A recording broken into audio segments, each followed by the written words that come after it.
하나의 침. 침이 과연 사람 생명을 좌우할 수 있을까?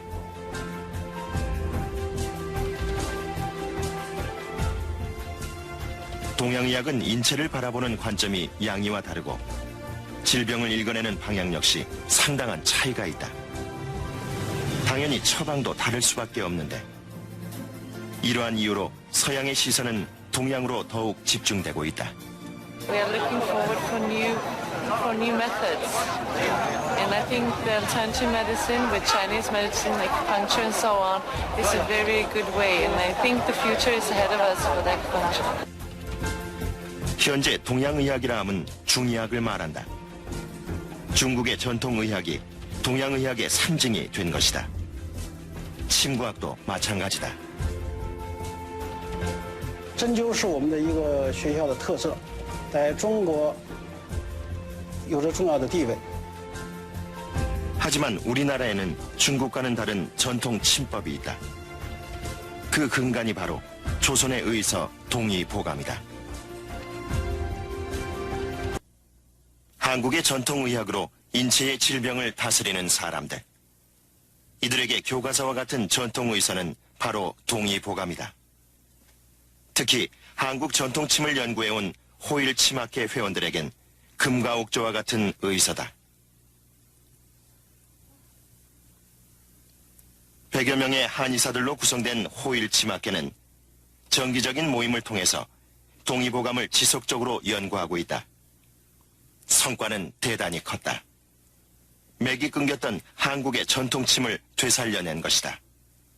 그 특징은 간결했다.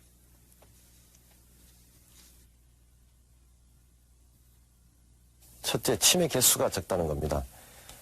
기존의 중의학이나 한의학이 침의 개수가 보통 한 수십 개라면은 저희 일침치료법은 약 2개에서 4개를 가지고 그 치료를 한다는 것입니다. 특히나 그다음 두 번째로는 침의 효과가 바로 즉각적이라는 겁니다. 즉 침을 놓으면서 바로 그 자리에서 그 효과를 확인하면서 치료를 해나가기 때문에 그거에 대한 어떤 신비한 어떤 효능에 대해서 아주 신뢰감을 갖고요. 그리고 세 번째로는 이제 그 아프지 않다는 겁니다. 침을 놓을 때 정확한 혈자리를 잡아서 놓기 때문에 그 침이 놓을 때 아프지 않고 참을 만한 통증이 있다는 겁니다. 1613년에 출간된 동의보감은 전체 25권이 한 질로 되어 있다. 책은 내경, 외형, 잡병, 탕액, 침구 등 5가지 분야로 나뉘어져 있는데 이 5개의 큰 분류 아래 다시 부위별로 항과 목을 달고 그 아래 각각의 질병에 따른 처방을 싣고 있다. 그 책에는 놀랍도록 일목요연하다. 생명과 신체의 원리에 관한 부분은 내경, 머리, 얼굴, 사지 등 몸 겉은 외형, 병론 일반과 각 질병별 강론은 잡병, 약물 이론과 치료법은 탕액, 침구 이론과 치료법은 침구에 담았다. 백병 일침위솔, 다즉 사침, 만신 침자 가학. 모든 병에는 일침이 으뜸이고 많아도 4개 정도 전신에 침을 많이 쓰는 것은 좋지 않다. 현재까지 밝혀진 인체의 혈자리는 모두 365개. 그중 행간은 간의 열을 다스린다. 하지의 곡천은 간의 기운을 북돋워주고 음곡은 혈액을 보충해주는 혈자리다. 화를 식혀주는 혈자리는 손바닥에 위치한 소부이고 손목 부근의 혈자리인 경건은 기운을 조절한다. 위와 같은 혈자리들이 대표적으로 침을 놓는 자리인데 정확하게 짚어내는 것이 침치료의 기본이다. 일침의 가장 큰 특징은 이러한 질병의 근본을 파악한다는 것이다. 정확하게 혈자리를 짚어 침을 놓았을 때 효과가 나타나면 병의 원인도 알 수 있기 때문이다. 최고의 자존심은 전통의학의 맥을 이어가는 텐진 중의약대학에 있다. 수천 년의 역사와 전통을 자랑하는 중의학의 심장부에 조선의 동의보감을 계승한 허준의 후예들이 찾아온 것이다. 1958년에 설립된 텐진 중의학대는 중의사, 중의학, 침구사 등 중의학 인재를 길러내고 있는 전문 교육기관이다. 북경 중의학대, 상해 중의학대와 더불어 중의학학 분야에선 중국 3대 명문에 드는 이름 높은 대학이기도 하다. 또한 중의학을 국가 기반 산업으로 선정한 중국 정부의 지원에 힘입어 지난 1992년엔 국제학원을 설립했다. 중국 전역의 수재는 물론 중의학에 관심을 가지고 있는 세계 각국의 인재까지 불러들이고 있는 것이다. 중의학의 세계화를 노린 전략이다. 今年刚不久，我们又在天津中央大学成立了世界中医药联合会教育指导委员会。所以多年以来，我们一直以国际教育为我们学校的一个特点，来广泛地开展了国际教育。 지난 10월 중의학의 심장부인 텐진 중의학대에서 아주 특별한 행사가 열렸다. 이 자리엔 전 세계에서 동양의학을 이끌고 있는 중의학자들이 초청받았다. 그리고 세계 중의사 대회와 중의학 학술회, 침구학술회도 동시에 개최됐다.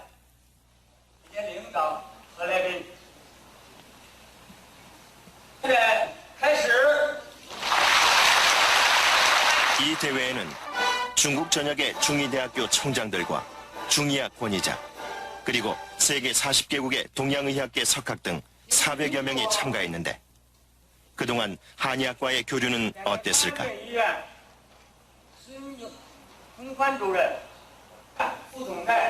현재 저희 한국하고의 교류는 이전까지만 해도 한국하고의 중국하고의 교류는 침구 분야는 대한침구사협회, 기타 침구를 전문으로 하시는 그런 그 협회들과 교류가 있었지만은 전문 한의학을 전공하시는 그런 분들하고는 교류가 없었습니다. 사실 전 세계의 중의학 관련 그 학교나 학교 총장님이나 그다음에 관련 의사 선생님들이 많이 되고 참여를 하셨기 때문에 이번 기회에 한국의 전통 의학, 특히 일침에서 치료하고 계신 일침요법, 가장 침을 적게 놈으로 인해 가지고 그렇게 커다란 효과를 볼 수 있다라는 그러한 것을 이번에 보여주신다면은 아마 세계적으로 아마 이번 학회가 이번 친구 학회가 굉장히 어떤 센세이션을 일으킬 수 있는 어떤 그런 좋은 계기가 될 수 있는 어떤 그런 장이라고 생각을 합니다. 국제 침구 학술 대회까지 포함한 이번 대회에 호일 침학계 회원들도 초청을 받았다. 한국의 대표적인 전통 침술 연구 단체이기 때문이다. 이곳에서 허준의 후예들은 무엇을 보여줄 것인가? 세계 동양의학 대회 참가자들의 시각은 여전히 중의학에 초점이 맞춰져 있었다. This is a great ceremony, and I'm very pleasant to be here. I feel that we are together going in the very good future with this organization. It's a very, very good ancient medicine which can help many people prevent their diseases and help sick people to get better in a natural way.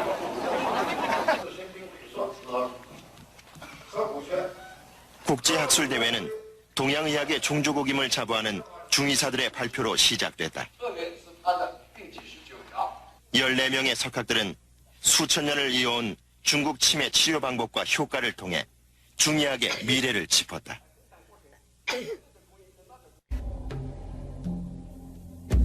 적은 개수의 침으로 질병의 근원을 치료한다는 것과 침 치료의 효과가 즉각적이라는 것, 그리고 통증이 없다는 것이다. 이것은 중국 침과 확실하게 차별화되는 점으로 한국 전통침인 일침의 가장 두드러진 특징이기도 하다. 중국의 침과는 다른 한국의 전통침에 대한 발표는 동양의학에 대한 서양 전문의들의 관심을 더욱 고조시켰다.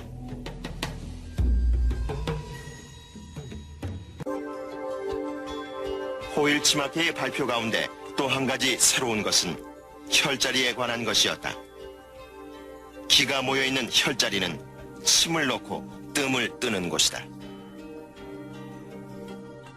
혈자리에 관한 이야기는 중의서에도 나와 있지만 중국 침술의 경우 이를 특별히 활용하지는 않았다.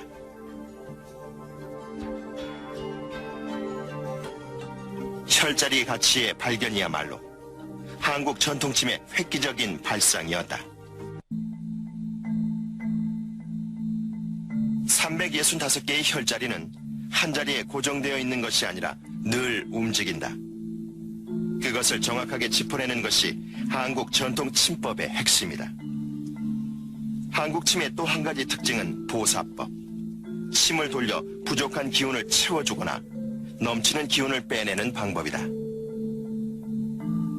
이 역시 중국 침구학에선 낯선 방법들인데 그 이론 역시 동의보감에 있다. 동의보감에는 이미 156개의 혈자리에 대하여 상세하게 언급해 놓았다. 이것의 가치를 오늘날에 와서야 새롭게 발견한 것이다. 사실 동의보감이 출간될 당시 중의사들은 이미 그 가치를 알아보았다. 황제에게까지 바쳐진 동의보감은 중국에서만 30번 이상 출간될 정도였다. 한국의 침이 바로 그 동의보감을 바탕으로 하고 있음을 이 자리에서 밝힌 것이다. 이들 가운데 한국 전통 침에 대하여 알고 있는 사람은 1%도 되지 않는다. 하지만 발표가 진행될수록 참가자들의 표정은 진지해져 갔는데 특히 중의학만 알고 있었던 해외 참가자들에겐 신선한 충격이었을 것이다. 전 세계 중의학의 석학들이 모인 만큼 이 자리에선 동양의학에 대한 다양하고 새로운 정보를 주고받기도 하는데 텐진 중의학대 총장의 배려로 특별히 마련된 한국 대표단의 자리. 중의학의 심장부에서 일침은 조용하지만 강력한 반응을 일으키고 있었다. 尤其呢，他们以前的话，我也很钦佩韩国呢，对这些好像说手指上的一些穴道，一般来讲中国是很少用的。但是呢，他今天能够把中国古老的一些呢方法能够发挥在手指上的话，我是觉得很钦佩。他们走的方向呢是可以说是非常有效果，而且很直接的。我们华人、中国人叫做一针见血，这个是金博士他做到了，我钦佩他。 자타가 공인하는 동양의학의 종주국으로 높은 자존심을 가지고 있는 중국. 허준의 후예들은 중의학의 메카 텐진 중의학대학에서 이틀째 일정을 맞았다. 오늘은 텐진 중의학대학 부속병원에서 한국의 전통침인 일침을 직접 선보이는 날이다. 대기 중인 사람들은 대부분 난치병 환자. 양날의 칼과 같은 침. 자, 다시 한번 해보시죠. 예. 이탈리아가 고국인 이 환자는 오래전부터 뇌졸중으로 인한 후유증에 시달려왔다. 쓰러지고 난 후로는 팔을 들 수조차 없었는데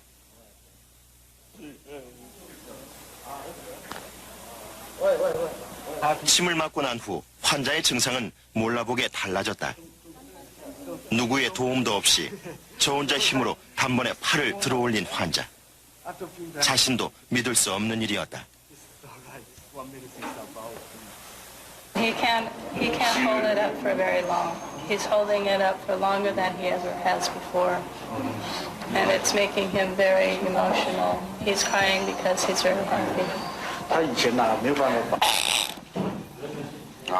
한국의 전통침인 일침은 모든 것을 포기해버렸던 환자에게 작은 희망을 심어주었다. 한국의 전통침인 일침 치료에서 가장 기본이 되는 것은 바로 이 예진표다. 예진표의 항목은 150개. 철저하게 동의보감의 기초에 짜여졌다. 의사는 본격적인 치료 전에 환자가 가지고 있는 질병은 물론 살아온 내력, 기질, 습성, 음식, 심지어 어머니가 임신했을 당시의 생활과 주변 환경까지도 체크한다. 이를 통해 오장육부와 관련된 모든 지표를 알 수 있기 때문이다. 병을 알고 나아가 사람을 알게 되는 것이다. 이날 침치료 시연은 중국인과 교민 중심으로 이루어졌다. 이 환자는 오른쪽 무릎 통증으로 제대로 앉을 수조차 없는데 오른쪽 무릎과 왼쪽은 그 높이가 다를 정도. 호일치마케 한의사는 환자의 신장에 이상이 있는 것으로 판단, 신장의 기운을 보호하는 침을 놓았다.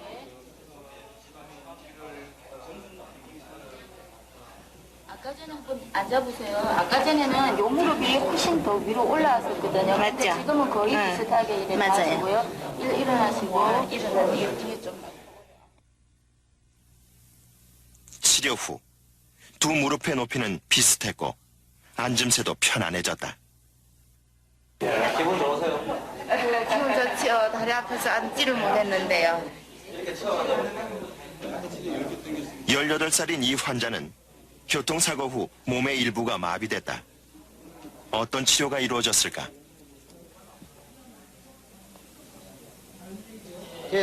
감호증을 이 치료하는 침을 더 자극을 주니까 이게 더 좋아지잖아요.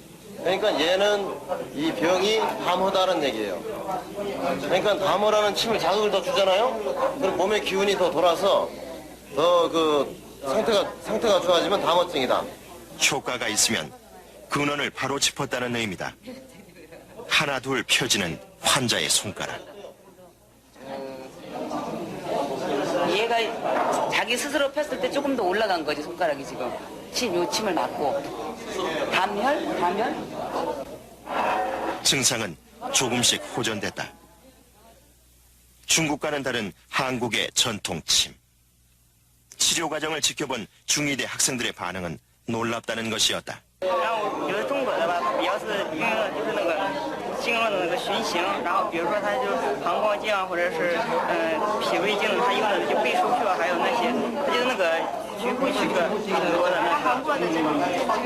头是张不开的，现在呢扎完针之后， 침의 개수가 적고 즉시 효과를 보이는 한국의 现 침. 在还行，现在行。 특히 통증이 없다는 점은 환자들에게 큰 반향을 불러일으켰다.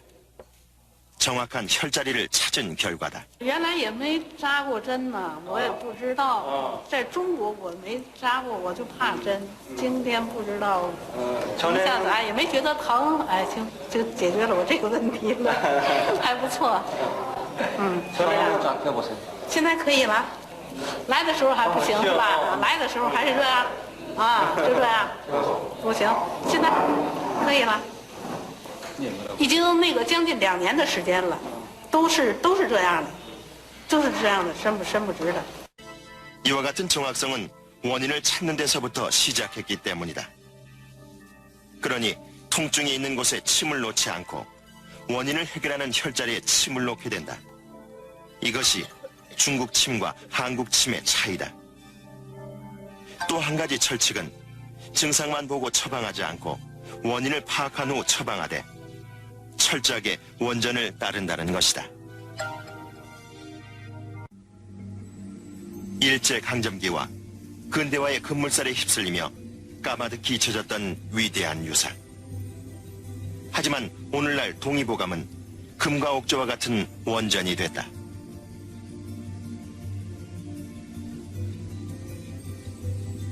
동의보감은 약제도 상세하게 다루고 있다.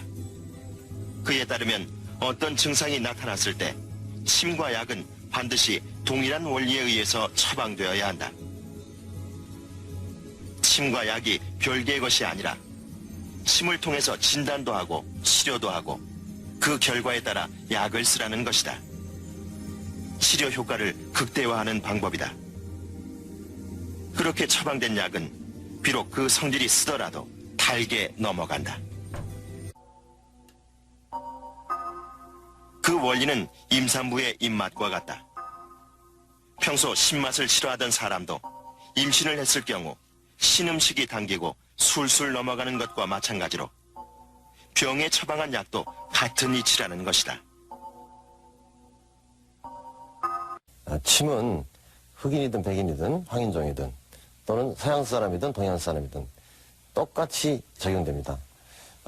다만 그 서양 사람과 동양 사람이 사는 체질과 그리고 먹는 습관 이런 것들이 다르기 때문에 서양에 많은 병이 있고 또 동양에 많은 병이 있습니다. 그렇지만 그 병을 해결하는 침 치료법은 그 똑같은 어떤 동양적인 원리와 어떤 그 동양의 전통적인 어떤 그 치료법에 의해서 그렇게 적용이 됩니다. 한국의 전통침은 동서고금을 막론할 수 있다는 의미다. 그렇다면 유럽에서 한약을 아는 사람은 얼마나 될까? 최근 미국과 유럽에서는 동양의학에 대한 관심이 부쩍 높아지고 있다. The most important thing for TCM, for Chinese medicine, is that even though you don't have a medicine, you can treat a patient with your hands or with a lot of methods without using medicine. So I think that's the most important thing about giving a treatment. Because if you ever face a problem without medicines and you cannot give any treatment in Western countries, what should you do? So you can use your hands or a needle to give a treatment to a patient. I really believe in the traditional Chinese medicine. I think this will be the future. A very good complement for the Western medicine. 프랑스 등 이미 침구학을 수용하고 있는 유럽 국가도 상당하다. 이와 같은 분위기는 한국 전통침의 유럽 진출에도 청신호가 될 수. 합리적인 그 유럽인들이 저희 일침 치료법을 대할 적에 우선은 그 높은 효율성, 그 효과에 대한 높은 효율성을 인정을 하고 그 다음에 신비한 어떤 동양의학의 그 이론에 의해서 정통적으로 이렇게 행해지는 그 치료법에 아주 그 관심을 많이 갖고 그래서 저희들이 이 일침 치료법을 이 세계나 유럽 사람들한테 내놨을 적에 그들은 아주 대단히 환영을 하고 그 다음에 이 치료법을 배우기 위해서 아주 굉장히 배워하고 싶어하는 그런 느낌을 가졌습니다. 텐진시에서 1시간 남짓한 거리에 있는 안국시장. 한나라 때부터 이어온 약재 시장이다. 이곳에선 3,000종이 넘는 약재가 하루 400톤 이상 거래되는데 연간 규모는 30억 위안, 원화로 4,500억 원이 넘는다. 약재상은 번창하고 있지만 정작 중의학의 명맥은 갈수록 위태로워지고 있다. 중의학을 몰락시킨 문화혁명은 양진 한치를 탄생시켰다. 양방으로 진찰하고 한방으로 치료한다는 의미다. 그 결과 40년 세월이 지난 지금 중의학의 명인들은 자취를 감추고 말았다. 기존에 중국이나 우리 한국이나 명인들이 있었을 때 그 명인이 아무리 제자가 많다 하더라도 전수가 안 되고 전수가 안 되다 보니까 그 명인이 하나가 돌아가신 거나 이 세상을 뭐 치료할 수 있는 상태가 안 되면 그걸로 그냥 종지부를 찍었단 말이에요.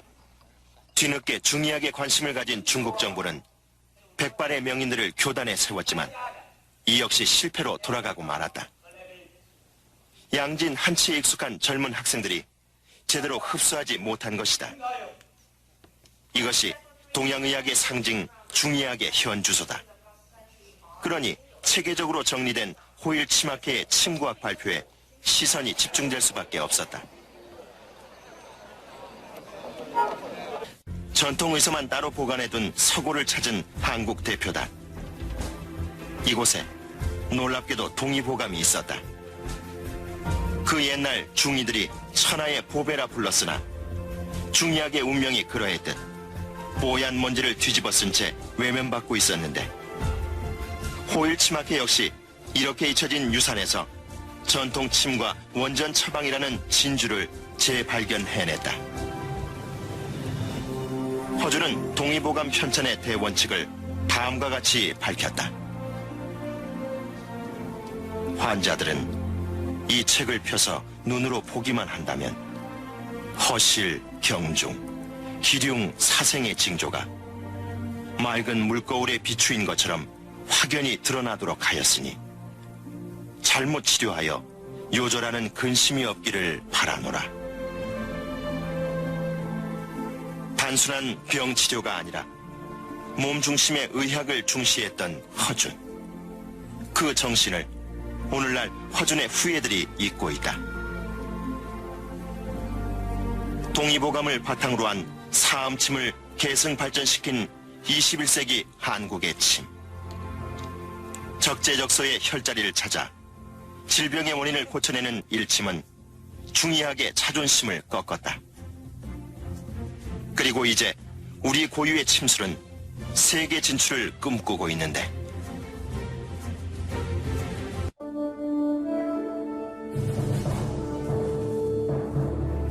(400년) 전 우리 선조들이 펴낸 동의보감이 그러했듯 전통침의 재발견으로 다시 한번 세계의 이목을 집중시키고 있는 한국.